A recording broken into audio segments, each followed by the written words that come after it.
नमस्कार साथियों,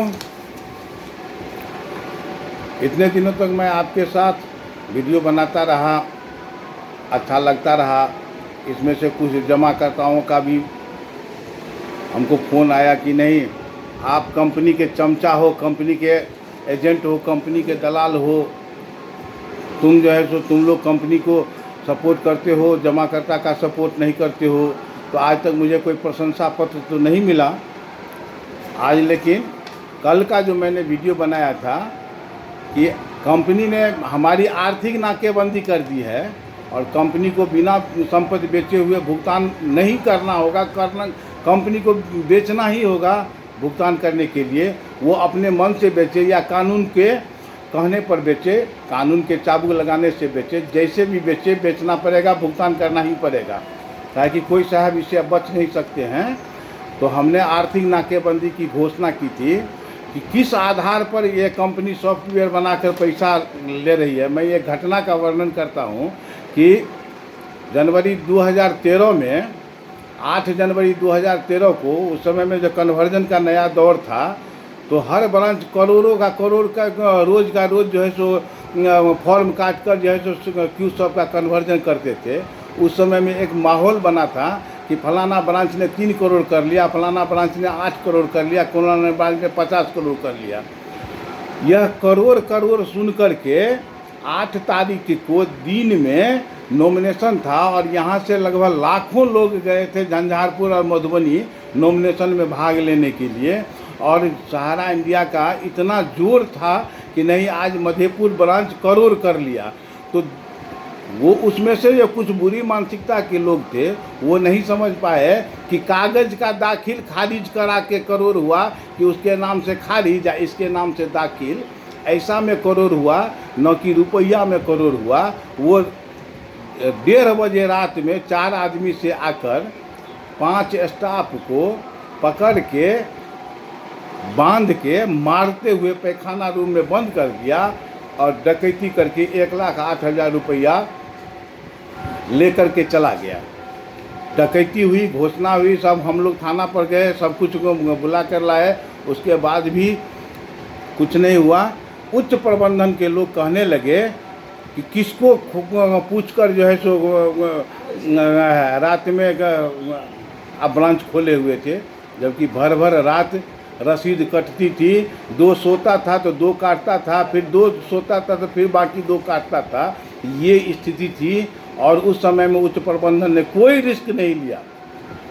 बाद में सेक्टर मैनेजर हो कि जो भी हो, ब्रांच मैनेजर हो, कुछ फील्ड वर्करों से पैसा ले लेकर उस घाटा को पूरा किया गया। कंपनी ने 8 आना भी उसका मेकअप नहीं किया। आज अगर कंपनी सॉफ्टवेयर बनाकर पैसा ले रही है, जो हाई कोर्ट के आदेश का खुला उल्लंघन है, तो ये कानूनी अपराध नहीं है। कंपनी का कोई भी लिखित या तो मेल हो या कोई पत्र हो कि हाँ भाई आप इस पर पैसा जमा कर सकते हैं, ऐसा नहीं है। एजेंट के नाम से वह एडवांस पैसा जमा होता है और कल हो के अगर कहेंगे कि नहीं हमने कहा था, हमारा कोई लिखित है, तो हम क्या जवाब देंगे? घंट हम कुछ जवाब देने की स्थिति में नहीं होंगे। और जमाकर्ता कहेगा कि साले जूता से मारेंगे, जब हाई कोर्ट तुमको मना किया था तो तुमने पैसा क्यों लिया। आज वो जमाकर्ता 2012 ईस्वी का उदाहरण देके कह रहा है कि जब कन्वर्जन गलत था तो क्यों करवाया। आज कल हो के वही जमाकर्ता पूछेगा कि जूता से मारेंगे, जब हाई कोर्ट तुमको मना किया था तो फिर तुमने पैसा क्यों लिया। इसका जवाब मेरे पास है, कुछ कोई भी देगा। कितने आरएम साहब आए और कितने आरएम साहब चले गए, कुछ संस्था छोड़कर चले गए, उनके किए हुए वादे का कोई लेखा जोखा है? कंपनी मानेगी? दूसरे आरएम साहब मानेंगे?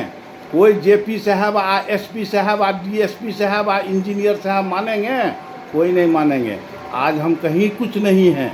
कल हो के वही कंपनी का शुभ चिंतक लोग कहेगा कि नहीं, आपको किसी ने कोई लेटर दिया था, कंपनी का कोई ऑथराइज लेटर था जिस पर आपने जमा किया, उधर से हम ठेंगा, जमाकर्ता से जूता। अगर हमने आर्थिक नाकेबंदी की कल के वीडियो में घोषणा की, यह उन लोगों को बहुत ख़राब लगा कि हम संस्था के विरुद्ध कार्य कर रहे हैं और मुझे यह लेटर दिया गया है। आप इतना तो पढ़ नहीं सकते, हम पढ़ा कर सुना देते हैं 1 मिनट में कि आपके द्वारा संस्था के मूल्य मान्यताओं का उल्लंघन करने के संदर्भ में यह विषय है। महोदय, प्रस्तुत पत्र के माध्यम से अवगत कराना है कि आप संस्था के SFM लिखे हुआ है जबकि हम CFM हैं। वैसे जैसे वरिष्ठ पद पर फील्ड में पदस्थापित हैं, विगत कई माह से देखा जा रहा है कि आप संस्था के संबंध में YouTube चैनल के माध्यम से वीडियो बनाकर सोशल मीडिया में अपलोड किया जा रहा है एवं सम्मानित जमाकर्ताओं और कार्यकर्ताओं के बीच भ्रांति फैलाया जा रहा है।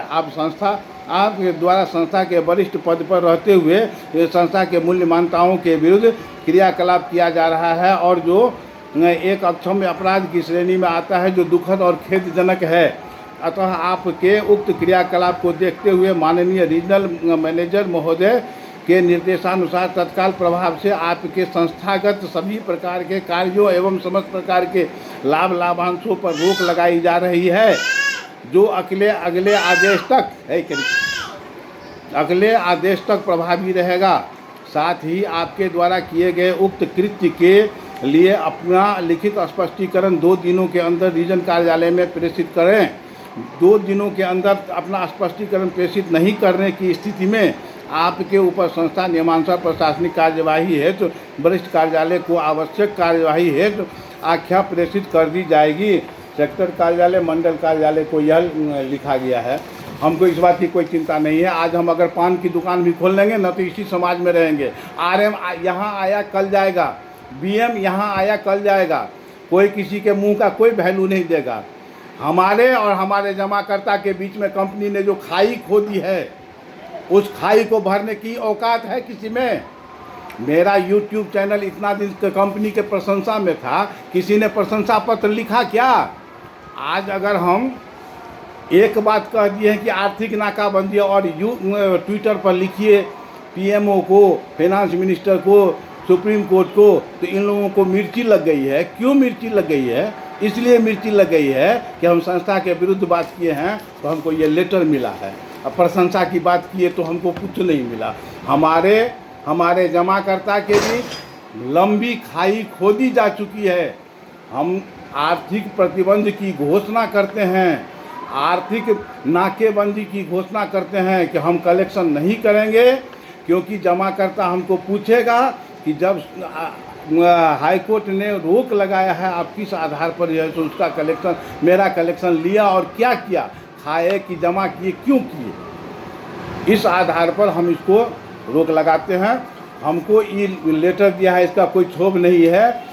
हम नहीं चाहते थे कि संस्था को त्याग पत्र दें, लेकिन संस्था ने हटा दिया है। यह मेरे लिए एक बहुत बड़ा आधार बना है। इसका भी एक केस ठोकेंगे कि संस्था सिर्फ लेने के लिए पैदा हुई है, देने के लिए नहीं। हम आज पान की दुकान खोल लें, शिखर पान पराग बेच लें, या होलसेल की दुकान खोल लें, या हार्डवेयर की दुकान खोल लें, रहेंगे इसी समाज में, इसी समाज में रहना है, इसी समाज में जीना है। जो आज 4 दिन के लिए पोस्ट पर अपना चमत्कार दिखा रहा है, दिखा ले, वो मुझे अंतर नहीं पड़ने वाला है। मैं भी संस्था को छोड़ दूंगा, पान बेच लूँगा, खैनी बेच लूँगा, या फिर नेता अगर बनूंगा तो यहीं का वोट आएगा मुझे, न कि हमको कहीं से गोरखपुर, लखनऊ और महाराष्ट्र से कोई वोटर आएगा वोट देने के लिए। ऐसा नहीं है। हम यहीं रहेंगे और यहीं हम जिएंगे, यहीं मरेंगे, यही मेरी कर्म भूमि है, यही मेरा कर्म स्थल है। हम आर्थिक नाकाबंदी शुरू कर चुके हैं तो आर्थिक नाकाबंदी करके ही रहेंगे, एक भी नया पैसा नहीं देंगे। हाँ, एक घोषणा करते हैं कि आज से आप 100% पैसा ले लीजिए, 1 भी % मत लीजिए, 100% भुगतान की गारंटी ले लीजिए।